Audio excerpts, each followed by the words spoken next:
네, 안녕하십니까. YJ 금융의 정석, IB 금융기초. 오늘은 리츠에 대해서 알아보도록 하겠습니다. 리츠는 Real Estate Investment Trust, 부동산 투자 회사라고 한국말로 쓰고 있죠. 네, 오늘은 그래서 리츠 회사의 개요, 리츠의 세 가지 종류, 세 가지 위탁관리 리츠, 기업 구조조정 리츠, 자기관리 리츠, 이 세 가지에 대해 말씀드리고 끝내도록 하겠습니다. 네, 사실은 오늘은 리츠를 하려는 게 아니라 다른 개별 상업용 부동산 케이스 스터디를 하려고 그랬는데요. 이 D&D 플랫폼 리츠 투자 설명서를 보다 보니까 리츠에 대한 개요 이런 부분이 생각보다 잘 정리가 되어 있는 것 같아서 요거부터 하고 지나가려고 들어왔습니다. 네, 가시죠. 리츠의 개요. 리츠란 무엇일까요? 요거는 지금 제가 D&D 플랫폼 리츠 투자 설명서이기 때문에 주어가 계속 여기 나오는데요. 일단 리츠의 개요를 볼 거니까 이 부분은 안 보셔도 되고요.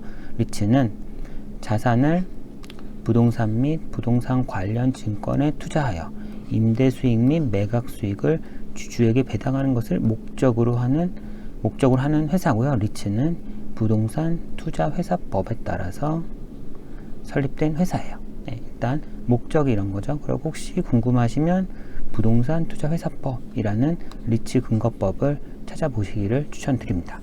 그래서 부동산 투자회사법 제49조의 3 공모부동산 투자회사에 관한 특례 1항에 따라서 자본시장과 금융투자업에 관한 법률, 요거는 펀드 관련을 물론 증권이랑 다 규정되어 있는데 여기서 말하는 거는 펀드, 회사형 펀드에 대한 내용이죠.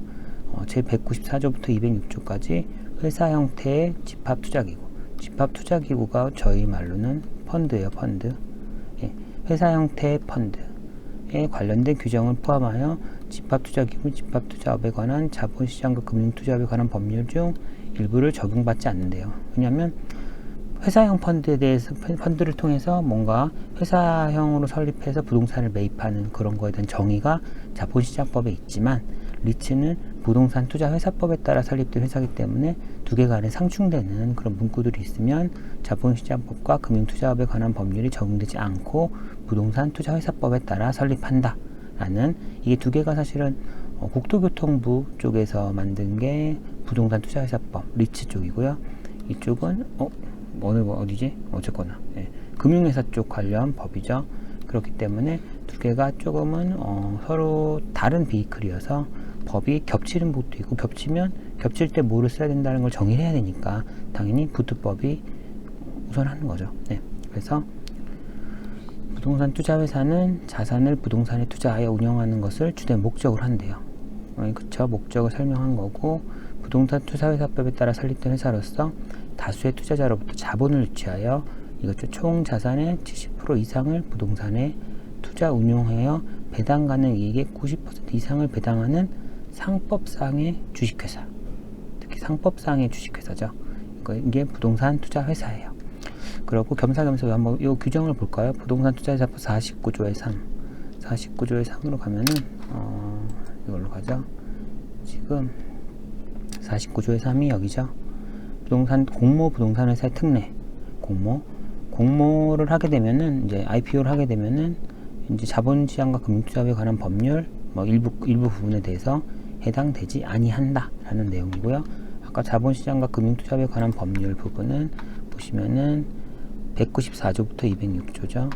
여기 제가 찾아놨어요. 투자회사 194조부터 206조 쪽은 지금 회사 형태의 집합투자기구, 회사 형태의 펀드에 대해서 지금 특히 투자회사 부분에 대해서 유한회사 말고 회사형에 대해서 정의된 부분이 있고, 이 부분이 해당되지 않는다는 거죠. 그러니까 자본시장법상 펀드의 회사형 부분이랑 부동산 투자 회사법상 리츠랑은 이제 서로 겹치는 부분이 있기 때문에 서로 다른 제약을 받을 수 있으니까 이 자본시장법상 규정에는 적용되지 않는다, 그런 내용이에요. 자, 다음 보시고, 그래서 부동산 투자회사는 관리 형태에 따라 세 가지로 구분할 수 있어요. 그리고 당사, 요거는 이제 D&D 플랫폼 리츠죠. 당사는 위탁관리 부동산 투자회사래요. 이게 뭘까요? 그럼 세 가지가 있어요. 위탁관리 부동산 투자회사, 부동산 투자회사라는 단어를 리츠라고 쓰죠. 그러니까 이거는 위탁관리 리츠고요. 기업 구조조정 리츠고요. 자기관리 리츠라고 할 수 있죠. 예. 그러면 뒤에 세부적인 내용이 있을 건데요. 위탁관리 리츠가 제일 많죠. 위탁관리 리츠는 명목회사, 약간 페이퍼 컴퍼니처럼 설립하고서 실제는 리츠 회사에서 해당 회사를 페이퍼 컴퍼니로 운영하는, 위탁받아서 운영하는 형태로 할 수 있고, 대부분이 위탁관리 리츠고요. 일반 부동산을 대상으로 하고 자산의 투자 운영을 자산관리회사, 리츠 회사에 위탁해서 하는 회사예요. 왜냐하면 SPC이기 때문에 상근 임직원이 있지 않아서 실제 일에 대한 전반적인 일은 리츠 회사한테 위탁해서 운영하는 거고요. 기업 구조조정 부동산 투자 회사의 경우는 목적에 대한 거죠. CR 리츠라고 말하는데 밑에 설명드릴게요. 이거 같이 하죠. 그럼 위탁관리 리츠는 위탁하는 거잖아요. 그래서 EM 리츠라고 하고요. 사실은 이 약자는 CR 리츠라는 단어는 많이 쓰는데 EM 리츠나 IM 리츠는 말해봤자 뭔 소리야 너 이럴 수가 있으면 잘 안 써요. 근데 일단 쓰긴 제가 그냥 적어놨는데, 위탁관리, 위탁하다 보니까 외부에서 운영하니까 externally managed 리츠, 외부에서 운영하는 리츠, 위탁관리 리츠, EM 리츠라고 하고요. 잘 안 쓰이고 이 말은 기업 구조조정 리츠, CR 리츠라는 말은 옛날에 많이 쓰였어요. IMF 이후에 많이 망하고 나서 기업 구조조정용으로 내놓은 부동산들, 이걸 빨리 사줘야 또 해당 기업의 구조조정이 원활하게 되기 때문에 CR 리츠라는 것이 많이 생겼고, CR은 Corporate Restructuring, 기업 구조조정을 위한 리츠. CR 리츠라는 거는 좀 그래도 많이 책도 보면 많이 나오는 단어고요. 자기관리 리츠, 위탁 안 하고 내가 관리할게요. 이제 IM 같죠.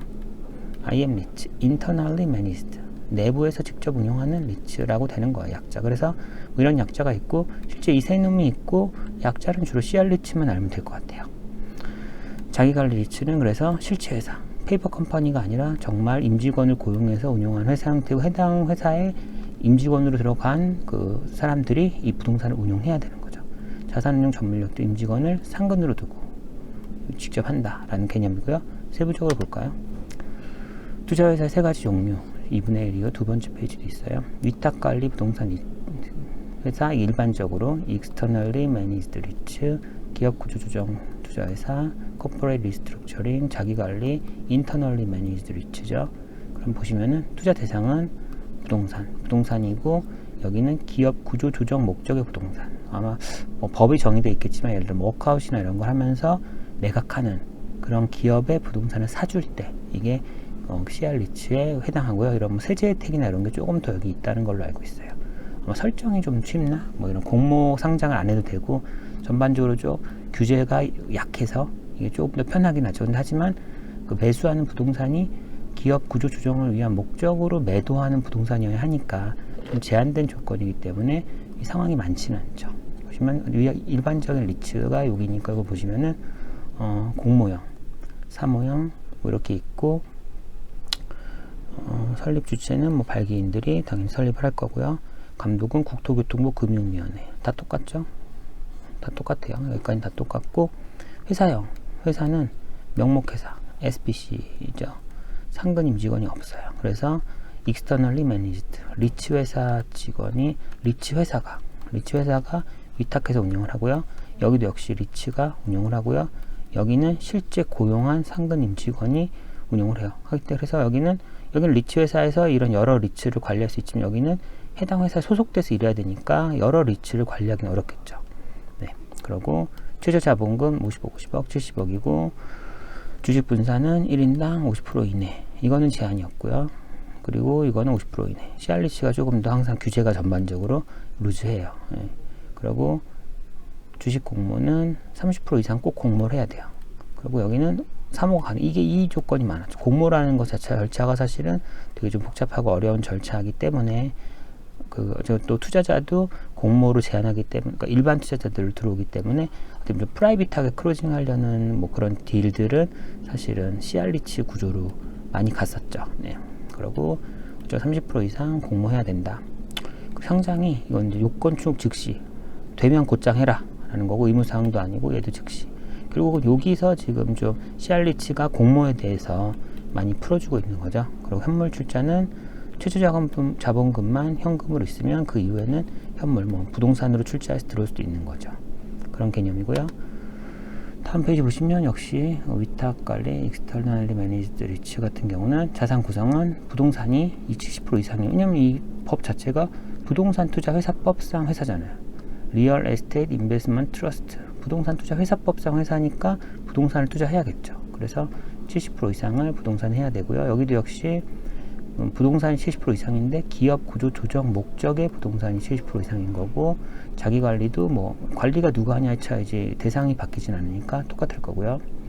자산관리 전문 인력은 자산관리 회사, 리츠 회사, 그러니까 5인 이상 자산관리 전문 인력이 있는 리츠 회사의 위탁 운영, 뭐 그쵸, 위탁 운영하는 거고, 이거 역시 똑같아요. 얘도 똑같은 거고, 여기는 5인 이상의 상근을 직접 고용을 해야 되는 거고요. 그래서 사실은 좀 더 많이 번거롭죠. 더 어렵기 때문에 이쪽으로 사실 이는 많이 설립을 안 하는 거죠. 여러 리츠를 운영할 수 없죠. 매번 5명씩 고용시키면은 10개 리츠 운영하려면 50명을 이 해당 회사들한테 상근으로 넣어야 되니까 좀 쉽지 않죠. 예, 그렇기 때문에 리츠 회사에서 차라리 이렇게 여러 리츠를 관리하기 때문에 굳이 자기 관리냐 위탁 관리냐에서는 주로 위탁 관리 리츠가 많이 생기는 거고, 근데 위탁 관리 리츠지만 매도자가 기업 구조조정 부동산을 따른 부동산이면은 이제 CR 리츠로 갈 수도 있고, 이걸로 가면은 둘 중에서 뭐 똑같지만 얘가 조금 더 규제들이 약해서 더 뭐 만들기엔 편하고 관리하기도 편하다, 뭐 그런 개념이고요. 하지만 대부분은 이쪽이죠. 그래서 배당은 90% 이상 의무 배당 전부 똑같아요. 네. 그렇게 하고, 개발 사업은 주주총회 투자 비율 결의 똑같네요. 주주총회에서 결정한 주주들이 결정하는 거고요. 그리고 처분 제한이 있네요. 주택 1년, 비주택 1년이라는 제한이 있고, CR 리츠는 또 역시 또 제한이 없죠. 딴 건 똑같고. 그러니까 전반적으로 얘랑 사실 같은 거고, CR 리츠에서 뭔가를 전반적으로 좀 빼준 거예요. 그냥 자금 차입은 자기 자본의 10배 차입해서 부동산 살 수 있는 거고요. 회사 존속은 페이버 컴퍼니다 보니까 선택적 영구에 갈 수도 있고, 일정 목적을 종결하면 청산할 수도 있고, 이거는 당연히 한시적인 게 CR, 기업 구조조정 부동산을 뭐 팔고 사고 하기 위한 좀 그런 목적이기 때문에 영구적인 리츠는 아닌가 봐요. 그리고 얘는 실제 정상적인 회사를 설립해서 상근 임직원을 뽑았으니까 영속해서 가는 걸 목적으로 일반 회사처럼 가는 그런 리츠라고 할 수 있어요. 네, 아마 여기서 끝일 거고요. 네, 여기서 끝이고, 일단 리츠에 대해서는 그렇게 세 가지 종류가 있고, 사실 셋 중에 위탁 관리형 리츠가 뭐 메인이다. CR 리츠도 옛날엔 많이 했지만 요즘에는 기업 구조조정을 많이 하지 않으니까, 사실은 망한 기업이 많이 없으니까 CR 리츠형 부동산은 많이 나오지 않는다. 뭐 그게 좋은 거죠. 사실 기업 망하면 좋은 게 아니니까요. 그래서 위탁 관리형 리츠가 대부분이라는 걸 아시면 될 것 같아요. 네, 오늘은 여기까지 하겠고요. 또 다음 시간에 뵙겠습니다. 네, 수고하셨습니다.